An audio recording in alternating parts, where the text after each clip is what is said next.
What is your omega point? The things that you want most, you will never get if you want them the most. Because anything you want the most is your omega point, and any omega point but Jesus Christ will self-destruct.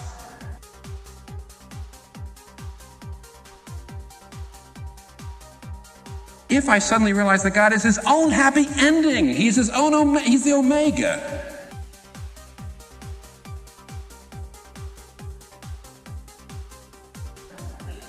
That if I serve him and I only get him, what more do I want? How could I add anything to him and have a happier ending?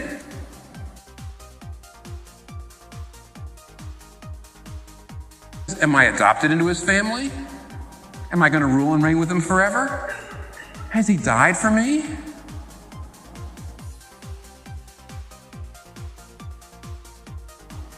Then how can I add anything to that?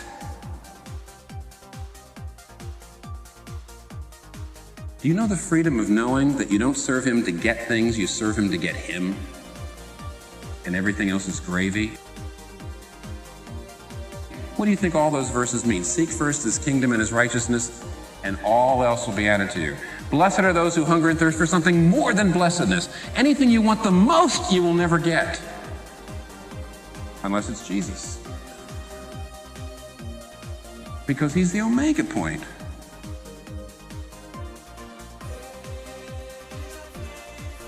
Besides that, if you really finally get down to these tacks and say, if he's the omega point, I don't serve him to get things, I serve him to get him. She said that's freedom, and it is freedom. It is absolute freedom. There's nothing to be afraid of anymore. Have you found the freedom of really making him the omega point?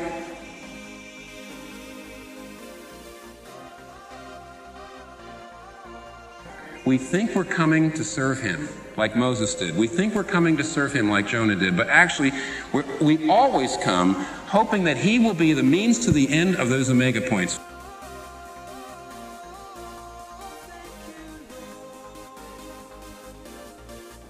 What is the chief end of man, says the Westminster Confession?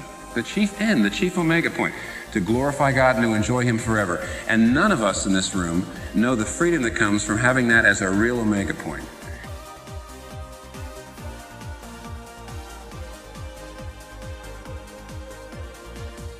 It takes years of blood, sweat, and tears.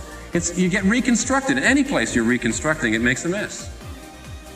Unanswered prayers is a very big part of God showing you what your real omega points are. And he's saying, what am I, chopped liver?